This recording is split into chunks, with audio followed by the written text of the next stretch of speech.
Good header by Keegan. Hall. Boersma. Oh, he did that well.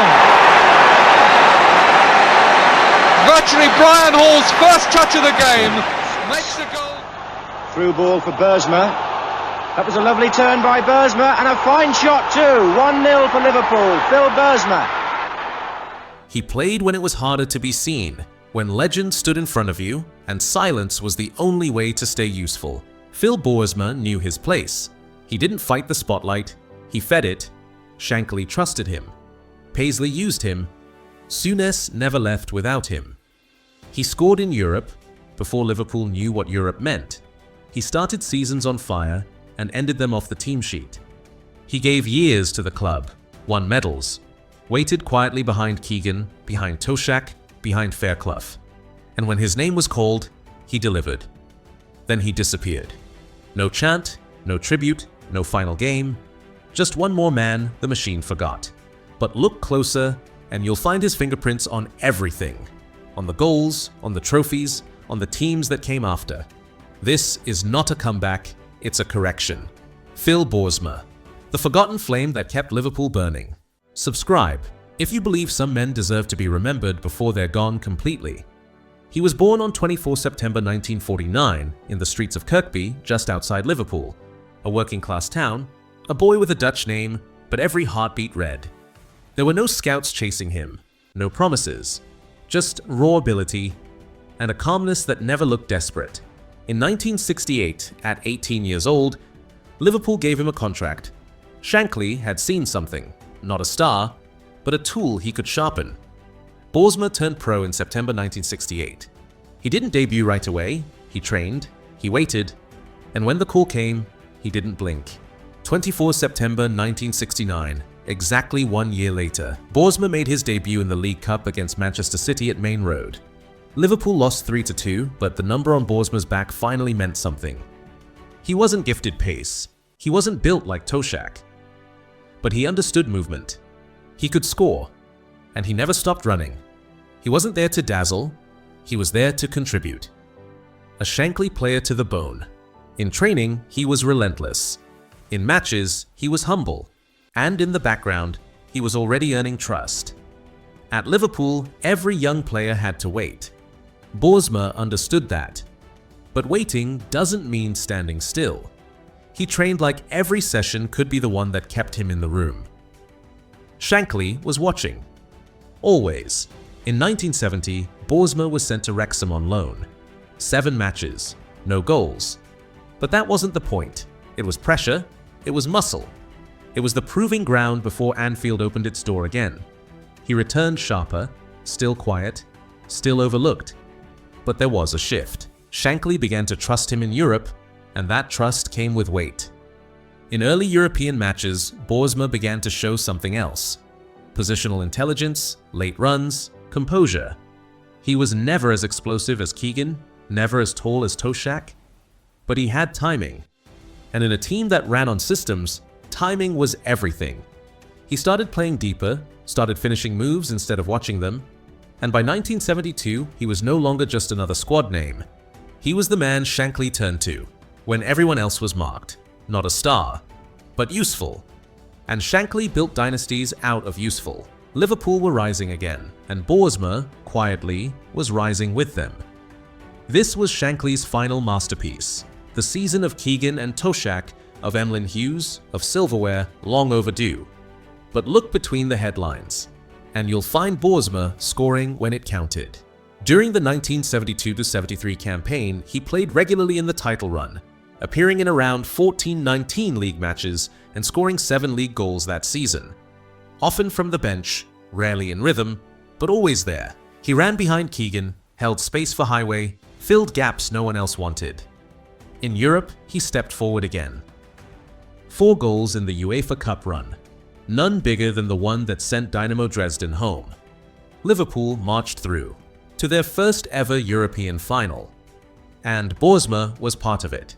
Not just watching, playing, producing, he came off the bench in the second leg of the final against Borussia Mönchengladbach. He was brought on in the second leg around the 77th minute, with roughly 13 minutes remaining, trusted to see the tie out.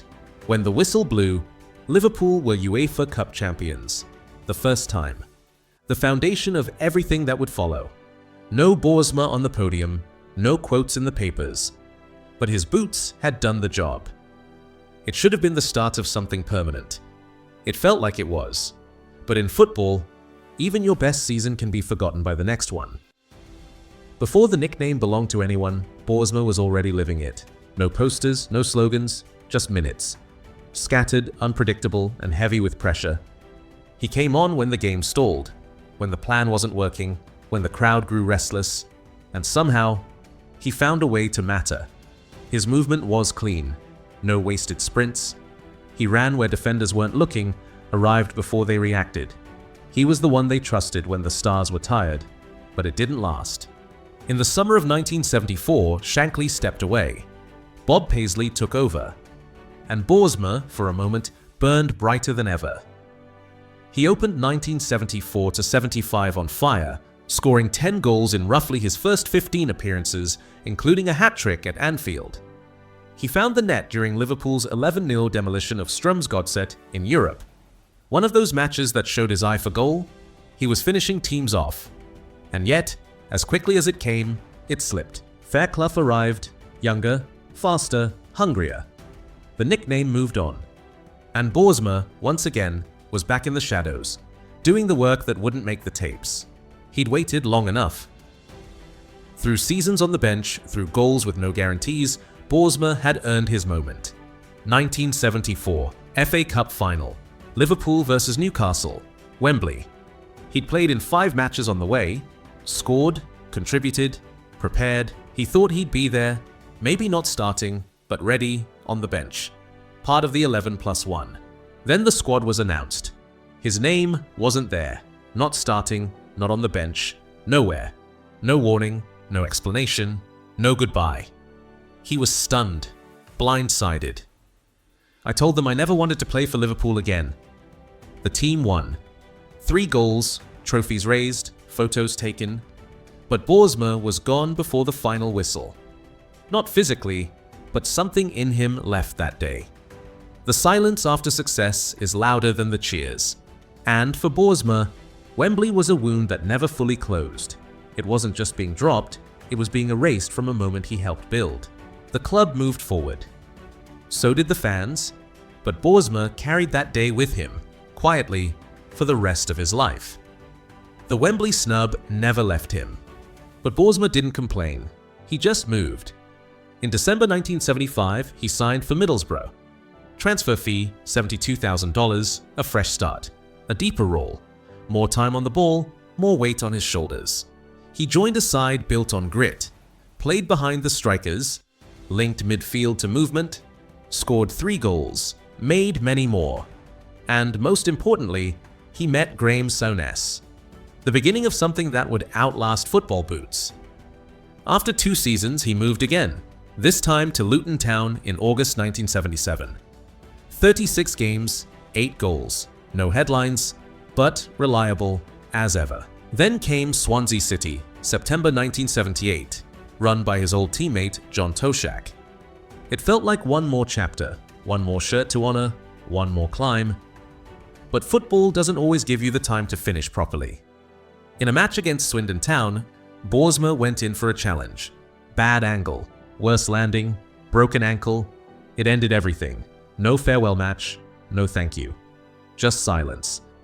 And an injury payout that would come back to haunt him. The ankle was gone. But Boersma wasn't done. He stepped off the pitch and into the dugout. Same silence, same loyalty, same standards. He started at Swansea as Toshak's assistant, coached through the lower divisions, pushed players, held the dressing room together. Then he moved to Lincoln City. Then Doncaster Rovers, where he even played for the reserves when numbers were short. Not because he had to, because he still felt responsible. But the real chapter began when the phone rang, and Graeme Souness called. From Rangers to Liverpool to Southampton to Blackburn to Newcastle, Boersma followed. Assistant, physio, fixer, calmer.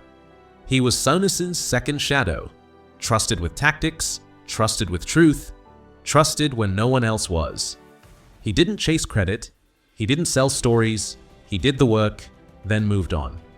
In 2005, when Souness left Newcastle, Boersma left too. No press release, no quotes, just loyalty until the very end. And for decades, he was the man in the background of British football's most combustible dressing rooms, keeping the fire from burning everything down. In January 2008, he even took a brief role as assistant manager at Welsh side Llangefni Town, a quiet coda to a long working life in football.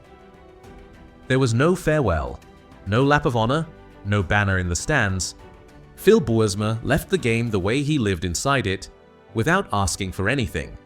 He gave Liverpool 7 years, scored in Europe, won titles, then followed Souness through fire, Rangers, Liverpool, Southampton, Blackburn, Newcastle, never asking for a line in the spotlight. And when his body gave out, he gave his mind. To coaches, to clubs, to teammates who needed someone who never panicked. But when the books were written, his name slipped out of the margins. No honours board, no Hall of Fame. Just the memory of those who were there and knew what he gave. In 2024, he broke the silence, spoke about Toshak, the promises made, the testimonial that never came, the insurance money that did and disappeared. A horrible, horrible, horrible man, Boersma said. He stitched me up completely. It wasn't rage, it was truth, too long buried. And now he lives quietly away from the game. No interviews. No spotlight. Just silence. Phil Boersma, 75 years old, still here, still overlooked, the man behind the moment. The one football forgot to thank. Subscribe if you still believe loyalty deserves more than silence.